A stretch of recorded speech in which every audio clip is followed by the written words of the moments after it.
Hi, this is Megan with Believe in the Run. And Megan with Featherstone Nutrition.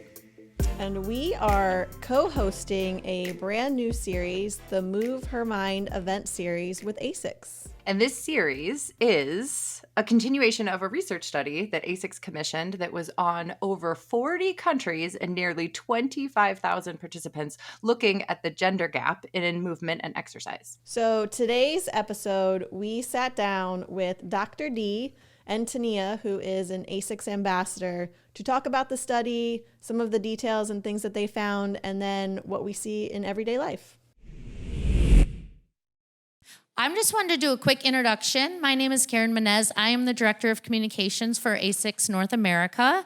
Thank you all for joining us tonight. This is actually the kickoff of our Move Her Mind event series. And we are so proud to have this group of ladies here to talk about our research that we've done, talking about the gender fitness gap and what women face in the barriers to exercise.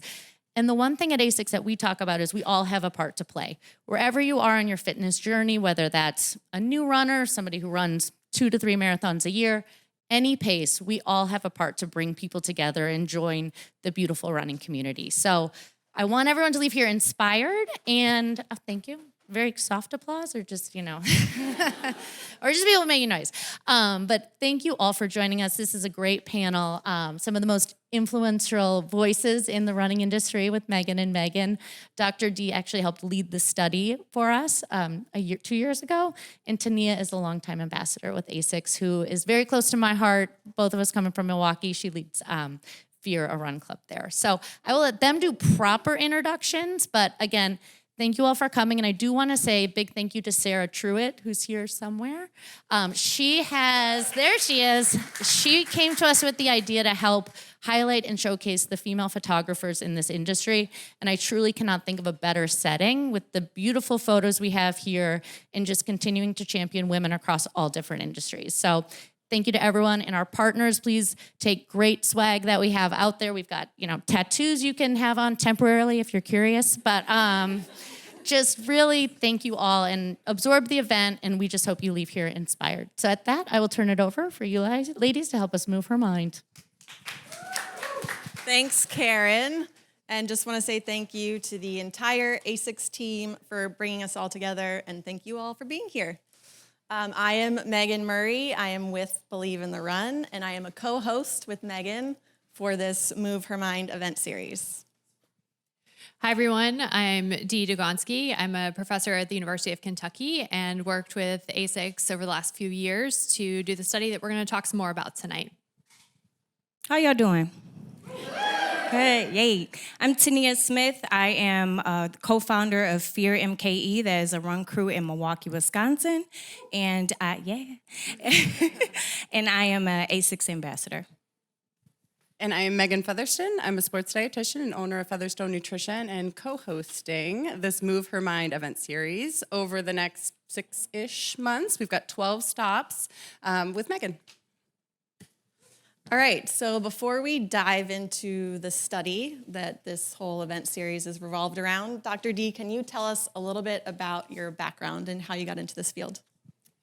Yeah, so I grew up in sports. I had a family who tried to engage me in all kinds of different things. I tried some things that didn't work, like basketball. I was tall, so my mom said, let's try basketball. Tall is not the only skill you need to play basketball. Played soccer, was there for the orange slices at halftime, and eventually found my way to the pool. And that's where I really found a love of movement and sport. And then from there, it's really evolved over time. I don't get in the pool a whole lot anymore, but I found my love of movement. And now for a job, I study and think a lot about families and particularly women, children, and families and how we can get them to be more active. So really taking people who are not very active and introducing them to the idea of moving for a lifetime. So that's what I study, and that's how I got connected to this group. And then, Tenia, can you tell us a little bit about yourself and the group Fear that you run? Yeah, so Fear MKE stands for Forget Everything and Run, was started 11 years ago. So we're celebrating 11 years this season. It is to support anybody, so the non-runner, the runner, walker, anybody that wants to move their body, we are supporting them. It's a very safe space and inclusive. Okay, and the study that we've talked about. So what was the motivation and the reason behind it in the first place? Yeah, so ASICS came to me in, gosh, I think it was 2023 now, but they had done a study in 2022 called State of the Mind Study. And in that study, they saw a gender exercise gap where women were exercising less than men. And that started them on this quest of figuring out, why is this the case and what can we do about it? And those were really the two questions that we came to this study with trying to understand barriers, motivations, influences on women's physical activity across the lifespan, so for all ages, and then thinking about, all right, if we know what those are, what are some potential solutions? And really grounding that in the voices of women across the globe. So as I was reading this study as a huge science nerd, I was struck by the differences that they found between the perceptions of why women weren't actually engaging in the amount of movement that they felt was necessary for them, and the reasons that men felt that women weren't engaging in movement as much as they wanted. So can you talk to us about that a little? Sure can. Megan's going to jump right into it here. So I think one of the things that is one of the stats that really stood out to me and a lot of the team working on this was that when we asked women, so there were about 25,000 women who took 25,000 participants who took an online survey. About 17,000 of those were women.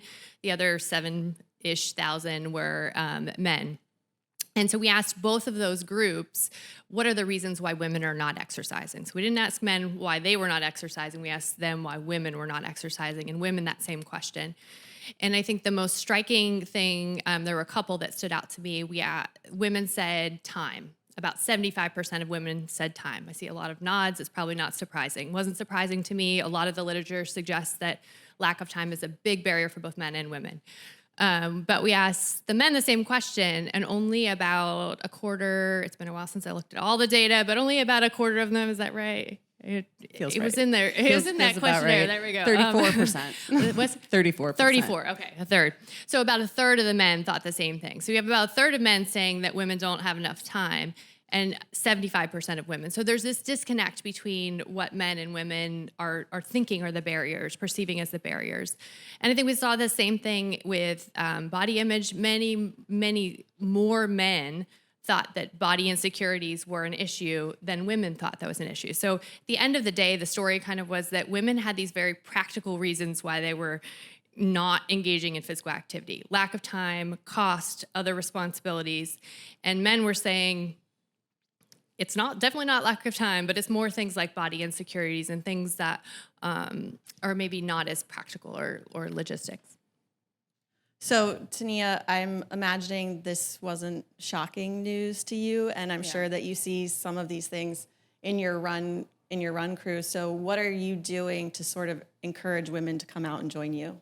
Yeah, I think the best thing that I can do is lead by example. So, Fear meets twice a week, every Tuesday, every Saturday. For the past 11 years, I've tried to show up every Tuesday and every Saturday. The only way that I would miss is if I was out of town or something like that, but I'm not just chilling at home or anything like that. I want to make sure that I show up for my community, show up for my crew. A lot of women, and then also we are trying to, be like set, okay, every Tuesday and every Saturday. So men and women, everybody can put it in their calendar. Every Tuesday we run at 6 o'clock.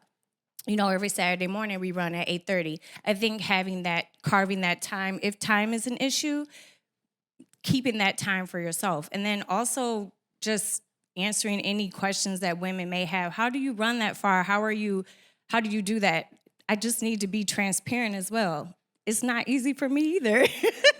And I do not want to run all the time. And sometimes I don't, and that's okay. But just being transparent and not looking like an influencer and just being more relatable is helpful. Yeah, I think we can all relate, probably everybody in this room, to we wish there was just a couple more hours in the day. just a little bit more time to dedicate to that. But I think, exactly like Tenia was saying, making sure that we have that time that we carve out for ourselves and perhaps we make that the non-negotiable time. I think that can be, a great tip for sure. So this was a global study, Dr. D. So was there anything that you guys found that was dramatically different between different countries versus what we're seeing in the United States?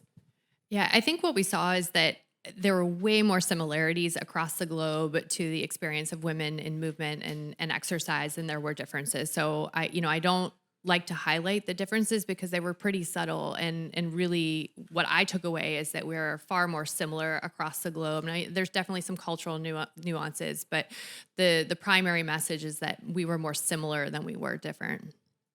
And is that the same for age as well? Yeah, so age, there were some interesting findings with age. It appeared that so about 50% of the sample were between 30 and 50. So most were in that kind of middle of our life, right? But there were a nice percentage that were above that too, and that group was pretty active. They were actually more active than some of those middle life age groups. So we don't know exactly why. I think that it's certainly encouraging to know there's this group of active people who are older than 50. I'm certainly hoping that I'm going to be one of those people here before too long. But I think the other thing that we're seeing there is that midlife period represents a lot of things that are barriers for women, like child raising and caretaking of both parents and children sometimes, and just responsibilities in life. And we heard that a lot in the focus groups, that those life responsibilities were often getting in the way. Yeah, because I think you guys found in the study that mothers, employed women, and what was the other one? I'm skipping one. Homemakers. Yeah, right. So a large portion of women, right, in that age group that aren't exercising as enough, we're finding that is a massive barrier right there. And we're understanding that there might be a little bit of a disconnect between genders of why this is happening. Both of you, both Dr. D and Tenia, do you guys have thoughts on how to kind of bridge that gap and help motivate other women to get moving and engaging friends to be a part of that? Or, what would your tips be? Find your community. So we are you said this earlier, we're in a great time where the boom of running clubs is a thing. So, this is a great time. It probably won't happen again. Who finds running cool? That's crazy, right? So it's actually cool. We actually are cool people running now, not crazy. So everybody wants to do it. And I think you need to take that opportunity to lock into that. And then if running is not your thing, I know we're talking about running a lot, then find something to move your body. I just got into Pilates. I think I'm a Pilates girly now. And I just got bored with running, and I wanted something else. I live in Wisconsin. It's winter. Nobody want to be out there. So just finding some other ways to move your body, whether it's walking, biking, swimming, running, Pilates, yoga, anything like that. And finding a friend. I think the study mentioned, if you had a friend or a community, you're more likely to be physically active. So I think those are helpful. And also your partner. So someone that you spend, or your friend, someone that you spend majority of your time with, if they're not encouraging of you moving your body, that's going to be a huge detriment to what your goal is. So if they don't understand that you are going out on a Saturday to run 20 miles and that takes a lot for someone to understand you, but if they don't support you in that, then that's really hard to be with that person and then to also achieve that goal. So I think those are 3 things that are extremely important to moving your body. So I'll echo the friend piece and the kind of close people who are close to your circle, right? So when we asked women to tell us who in your early life was influential in encouraging you and supporting you to move, they said their friends and their parents. So people in that tight social circle, right? And then when we asked them later in life, they said their friends and their partners, right? So those are the core people. And I think that's really encouraging because we can all be those people, right? That's a strategy. We can all be those people for others. And the other thing I'll highlight with that, we did 26 focus groups with almost 200 women around the globe. And the stories they told, really, many of them they didn't always want to be active with other people. So some of them enjoyed being active and running alone. But many times when they started their journey with movement, someone invited them into that space. And so I think that we can all be that person. And that's a simple thing we can do to invite people into this space. We've talked a bit about some of the findings that maybe weren't very surprising, like time for women. Was there anything in the study that you were really surprised by? I was pretty surprised. So when we looked at the barriers, the top 3 were lack of time, other responsibilities. Those were not surprising at all to me. I think that we see those time and time again. But the third one right after that was cost. And I know it's expensive, but we weren't intentionally targeting a low income or under-resourced population here. And so I was a little bit surprised that cost, even for this large sample, that it came through as the third highest barrier. So that's the first thing. The second thing I'll say is that I was surprised at, even as we got to the bottom of the barriers list, you're still looking at like 20% of the population of women is saying that this thing that maybe isn't at the top 3 or 5 barriers is still really important. So to me, that just indicates that we need to be thinking about a wide range of challenges that women are having, not just like, oh, well, these are the top 3. Well, if 20% of the women are saying, I don't see people who look like me, or I'm not fit or sporty enough to do this, we need to pay attention to that too, even if it's not in the top 3 or 5. So I think the number of barriers, the variety that were reported, and also just cost kind of stuck out to me. And Tenia, how have you seen exactly what Dr. Dee was just describing firsthand as far as that inclusivity piece, bringing in friends, cost, all that kind of stuff in your group? Yeah, so that's why Fear was created. So you can see people like yourself moving their bodies. I'm a Black woman I was running distance my entire life. I've been running since I was 12. Always ran distance. I just wasn't fast enough to be a sprinter, even though those are the people that I saw that looked like me were sprinting. And of course I would want to be a sprinter. Why not? So, but I didn't get blessed with that. So just running long, I was always by myself. I was always the only, or maybe 2 or 3 of us. So to be able to create a community where I'm not the only one and I have people I can depend on, that's a huge deal. So seeing people that look like you, that matters. And then the cost factor, to overcome that challenge, like, we prioritize so many other things. My nails, I like to have my nails done. I like to get my hair done. Waxing, facials, all that stuff, right? We like to do that stuff, massages, but then like what matters, we're about inside.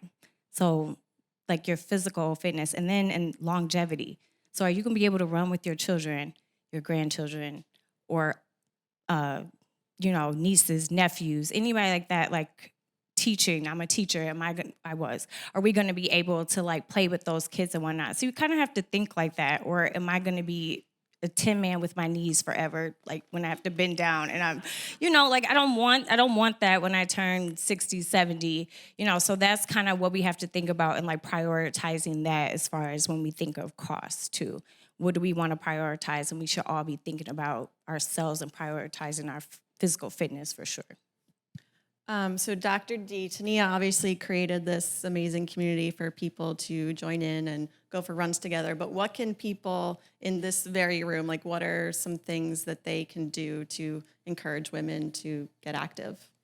Yeah, well, I think you've all taken the first step. You're here tonight being part of this conversation. And I hope that as we leave this stage that we will continue the conversation. All of you are probably doing a lot of these things to invite people into this space in your communities. And I personally would love to hear about that before the night's over. So kudos to you for already doing the first thing, being here, being part of the conversation. I think the other thing we can do is what I mentioned earlier, invite people into the space, right? Invite people to your run club, have somebody, have a walking group, or someone that you invite to walk and talk with you, or go to a spin class, or whatever the thing is, right? And then I think I think that it's easy to say prioritize yourself or put yourself first or make time for it. But at the end of the day, we need support to do that.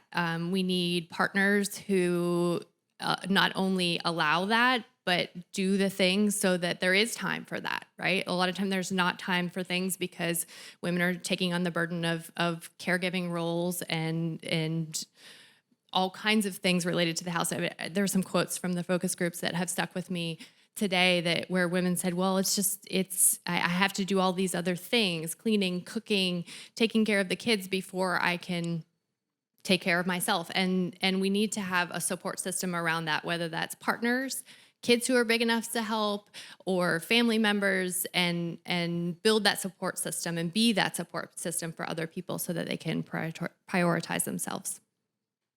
I think we've had some wonderful discussions here, even outside of this group with all of you tonight. And we were talking that most of us are here because we're moving our bodies, right?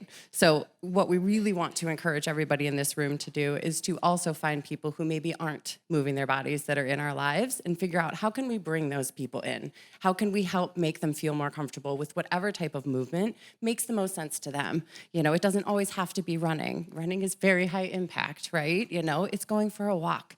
Cost of going for a walk, we just need a pair of shoes, right? You know, we say running's a cheap sport, and then we get into it and realize, you know, really what all goes into this. But, you know, really, I think let's remember that we are all in a place of great privilege to be able to move our bodies and to be motivated to move our bodies. And now that we know some of these statistics about how hard it is and some of the barriers, we can be advocates and help other women in our lives to be able to find that time, to find that motivation. You know, I think back to the pieces and the aha moments in my life that allowed me to continue to be successful when maybe I wouldn't have been, right? And it's those types of moments that we can make for other people now that we have realized, you know, how important all of this can be in our lives. And kind of on that same note, Tenia, I'd love to know if you have suggestions to anyone in this room if someone is feeling stressed or stuck or they know a friend that is in that space, like what can you do to encourage them and maybe explain the importance of moving their body? Yeah, I think first, my friend Danielle always says, like, give yourself grace. So give yourself grace and get over that. And then how I invite people to fear, I guess, is just, like, the first step is just showing up. I swear if you show up, we'll take care of you. And then if you don't have shoes, I promise I'll figure out a way to get you shoes. Like, that's not a problem. So there's just the first step of showing up. And once you show up, I swear to you, and that it's more than fear. A lot of these run clubs that have been around for a while, they have it down. They are inclusive, they're welcoming, and you won't feel left behind. And they have things in place to make you feel good about that. So, I think just encouraging your friend to show up and that you got them, go with them. Don't just, you know, leave them or whatever, but make sure you go with them, you run with them, you stay with them, or sign up for that class together. That's extremely helpful. And Dr. D, if there was one thing you wanted people to take away from this evening, what would it be? Just one thing. Wow. Okay, it can be three if you want. Okay, three. So I think there's a space for everyone in this work, right? The gender gap, you know, we know from a large body of work that it starts as early as preschool with girls, and it continues pretty much throughout the lifespan. It is, I keep telling people, in this day and age when we are justifying in the science world our disparities between groups, this is one of the places where there really is very little mixed evidence. Girls from the time they are young all the way through the end of life are less active than men and have been for a long time. So it's a big problem. It's a complex problem. Everything from internal beliefs all the way out to systems, policies. So wherever your space is, there is room for you in this work. And it's a big problem. It's been around for a long time. We have to stay persistent and encouraged. But again, when you build those support systems around it, it's a whole lot more fun to do the work. And, you know, I think that, again, big problems didn't start overnight, and we can make small work. And some of the best work I've seen is happening in communities across the globe. So if you're doing that work, kudos to you. Keep it up. If you're not, there's space for everybody in the work. Tenia, what would you give to our group to walk away with? One thing. I know. No, I'm kidding. I just say, you got this. You got it. So no matter if you walked a mile or you ran 5, you got it. To piggyback off of Dr. D, I work with children. These kids are watching you. So they mimic everything down to when I get my nails done. They want to see them. And did you go running? Let me see your medal. Did you win? No. So they're watching you. And these girls, they're fed so many negative things even more than when we were kids. So it's up to us to provide that example. So someone's watching you and you got it. Give yourself grace, but whatever you're doing the work. Okay, I think that we answered most of the questions we had for you guys tonight. I very much appreciate you both being here and sort of giving us some more information and background on not only the study, but also insight into your own experiences. So we appreciate it. Thank you. Thank you. Thank you, guys. Yes.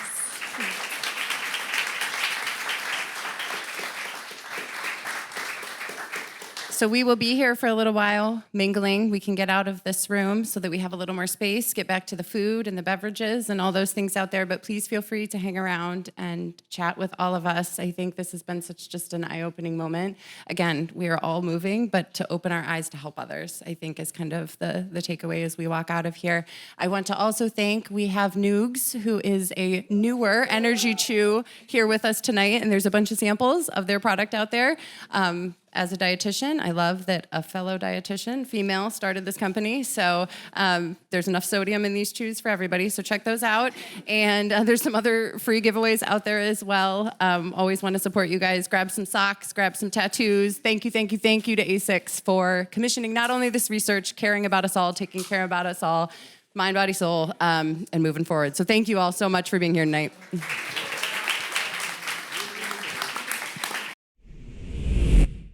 So I hope you guys learned a little bit about the gender gap in movement from listening to our discussion. That was a live event in DC ahead of the Cherry Blossom 10 miler. We will be traveling to 12 locations total with the Move Her Mind tour. So you can check out the show notes for a link to all of the locations that we're going to be going to. The next few will be the Boston Marathon. There will be 3 different locations in May: Ridgeville, Connecticut, Brentwood, Tennessee, and Minneapolis, Minnesota, along with many other stops throughout the rest of the summer and early fall.